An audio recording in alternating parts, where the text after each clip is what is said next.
Ethan and Victoria Kensington were the epitome of a power couple on the surface. He was a self-made millionaire, a man of ambition and integrity who had built his empire from the ground up. Victoria was his stunning wife, admired for her elegance, charm, and effortless grace. To the world, they were the perfect match, living in a mansion that looked like it belonged in a fairy tale, traveling to exotic destinations, and hosting lavish parties that made their high society friends envious. But behind the golden facade, a sinister truth festered in the heart of their marriage. Ethan adored Victoria from the moment he met her. He had fallen for her striking beauty, but more than that, he was captivated by what he believed was her warmth, intelligence, and kindness. He showered her with love in ways that made every woman in their social circle envy her. He wrote her love letters every week, even after they had been married for years. He surprised her with diamond necklaces, luxury cars, and spontaneous weekend getaways to Paris and Santorini. When Victoria casually mentioned she loved a particular designer dress, Ethan would have it delivered to their house the next morning. His love for her knew no bounds, and he made sure she never had to lift a finger. But Victoria never truly loved Ethan. She loved the wealth, the prestige, the security. From the beginning, her interest in him had been calculated, a careful seduction meant to secure a life of luxury. Ethan was merely a stepping stone, a necessary piece in the grand puzzle of her life's ambitions. Her kisses were mechanical, her words of affection rehearsed. She had perfected the art of deception, and Ethan, blinded by love, never saw the truth lurking beneath her mask. As the years went by, Victoria grew restless. Despite all the luxury, she was trapped. Ethan was a devoted husband, but he was also intelligent and business-savvy.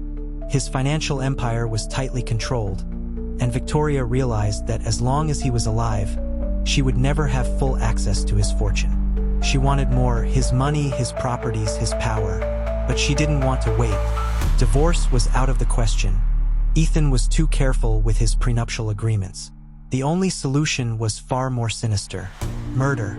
Victoria began laying the groundwork for her perfect crime. She played the doting wife, cooking his favorite meals, planning romantic getaways, and encouraging him to take out a larger life insurance policy. "Just in case," she had said sweetly. Ethan, trusting her completely, never suspected a thing. She convinced him to update his will, making her the sole beneficiary. With every carefully placed word, every orchestrated moment, she was tightening the noose around his fate. The day of Ethan's planned accident arrived. Victoria had arranged for a private weekend at their lake house, a secluded retreat where they often went to escape the noise of the city. The perfect place for a tragedy to unfold without witnesses. That evening, she prepared his favorite meal: steak, garlic mashed potatoes, and a vintage wine.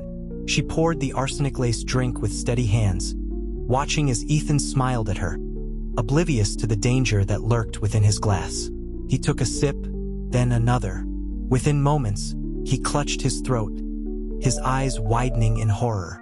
"Victoria, something's wrong," he gasped, staggering to his feet. She remained seated, watching him struggle. He reached for her, pleading, but she stepped back. His vision blurred, the world spinning around him. He fell to the floor, convulsing, his final breath slipping from his lips as his wife stared down at him with cold detachment. Victoria wasted no time. She staged the scene carefully, tipping over his glass, making it appear as if he had suffered a sudden heart attack.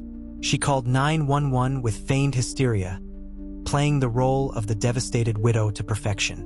The authorities arrived, found nothing suspicious, and ruled his death as natural causes. It was over, or so she thought. A few weeks after Ethan's funeral, things took a chilling turn. The detective assigned to the case, Detective Harris, had a nagging suspicion. Ethan had been in perfect health. There had been no signs of pre-existing conditions. Something didn't add up.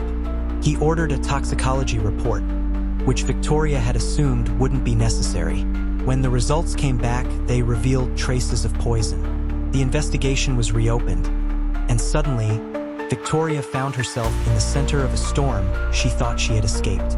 As Harris dug deeper, cracks in Victoria's carefully constructed story began to emerge. Witnesses recalled her encouraging Ethan to increase his life insurance. A housekeeper mentioned an overheard conversation where Victoria had asked a lawyer about the quickest way to access a deceased spouse's assets. Slowly, methodically, the pieces were falling into place. One evening, as Victoria sat in her mansion, sipping champagne and toasting her victory, the doorbell rang. She opened it to find Detective Harris and 2 officers standing on her doorstep. "Victoria Kensington, you're under arrest for the murder of your husband, Ethan Kensington." For the first time, fear flickered across her face. She tried to protest, but the handcuffs clicked into place, sealing her fate. As she was led away, cameras flashed, reporters shouted her name. Her empire of deceit was crumbling around her. Justice had arrived, but was this truly the end? Victoria played the role of the grieving widow masterfully. Draped in black, she sobbed into silk handkerchiefs, trembling hands clutching condolences from well-wishers who pitied her supposed loss. Every detail had been carefully curated. Her pained expressions, her haunted eyes, the subtle way she reached for support as though the weight of sorrow threatened to collapse her. But grief was an act, and she was its star performer. Days passed, and Ethan was laid to rest in a grand ceremony. The media covered it with fervor, painting the picture of a devoted wife left heartbroken. But while the world mourned, Victoria was already imagining her new life, one dripping with the wealth she had so patiently plotted to claim. Then, the first crack in her perfect plan appeared.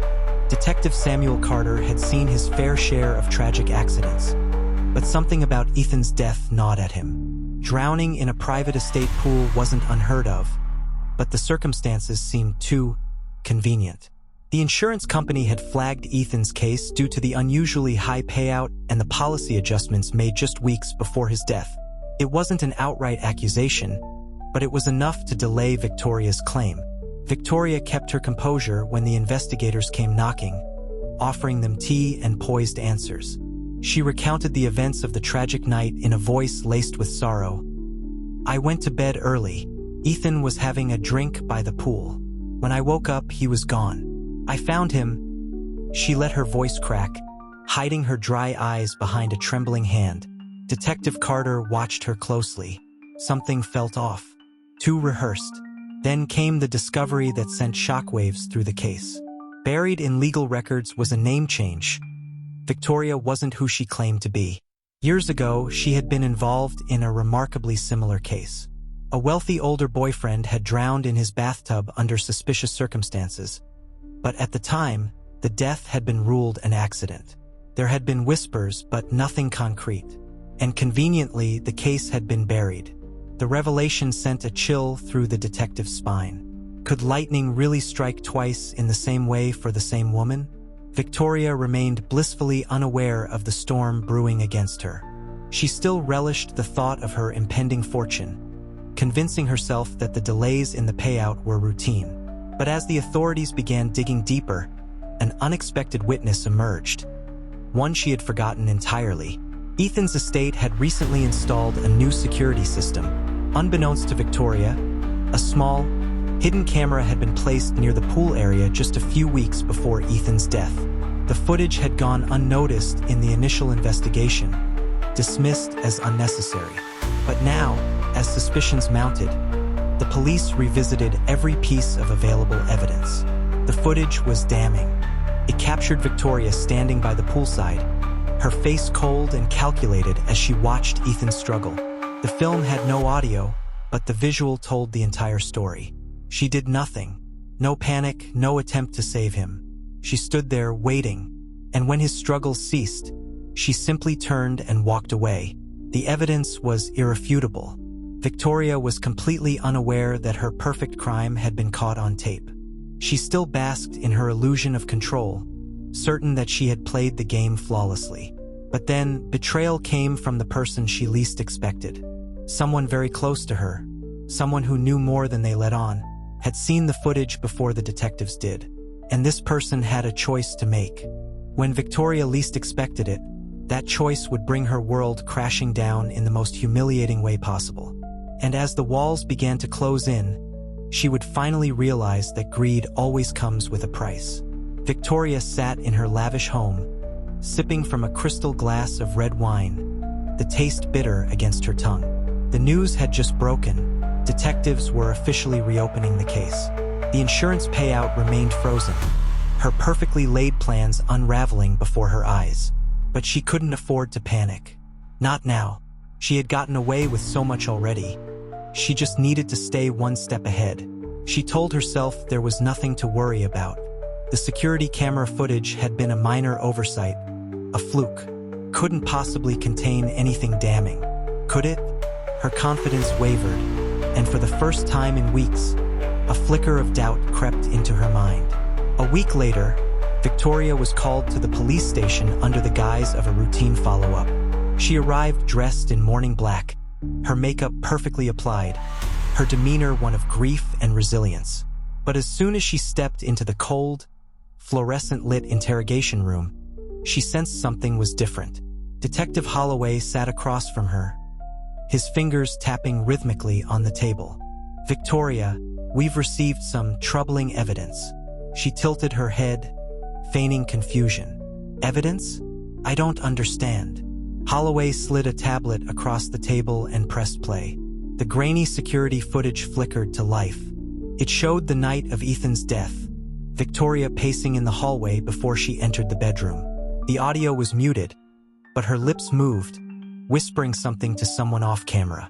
Then, the crucial moment, Ethan stumbling, gasping, his body convulsing on the floor, Victoria standing over him, watching, waiting, no panic, no attempt to save him.